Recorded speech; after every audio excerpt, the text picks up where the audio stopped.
In this video, we are going to discuss what is the basic approach of 3D geometry.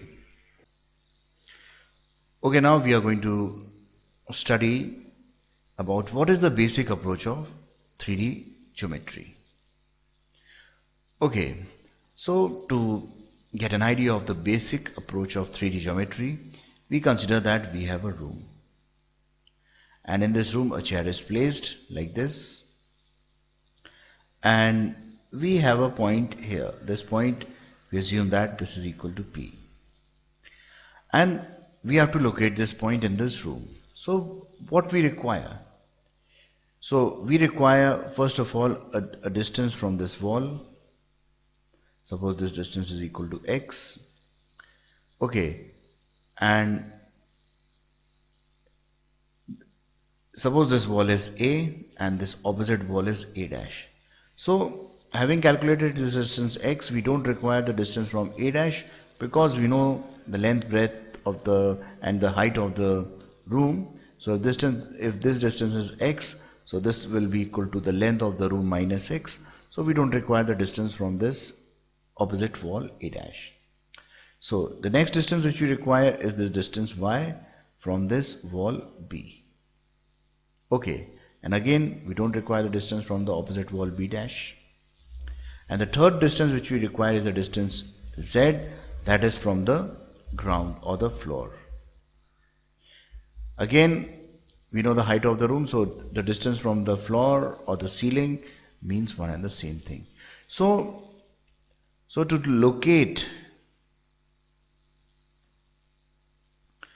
any point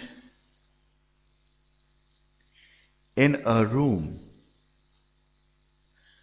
actually what is a room? Room is a three-dimensional space.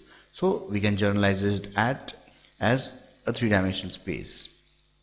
So particularly if we are talking about a room, so if we have to locate any point in a room, we require the distance from two adjacent walls and plus the height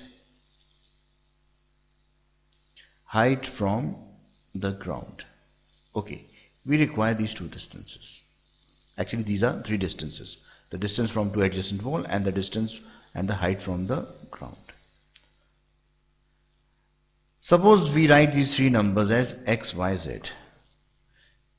Okay, so what are these three numbers X, Y, Z? These numbers represent the distance from these three planes. Okay, so this is what is the basic idea of the 3D geometry.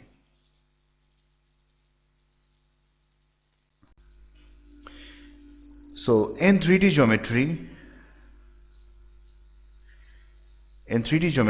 what we do, we try to locate an object.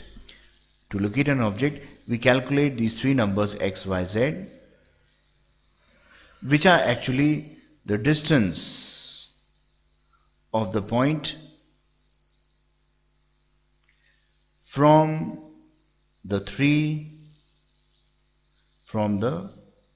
planes. So in three-dimensional geometry, the distance, this coordinate X, Y, Z is actually what is the distance of the point from the three planes. These three planes are mutually perpendicular, and by drawing these three planes, we can locate, and these three planes are used to locate any object. Okay, so if we see an aeroplane flying in the air,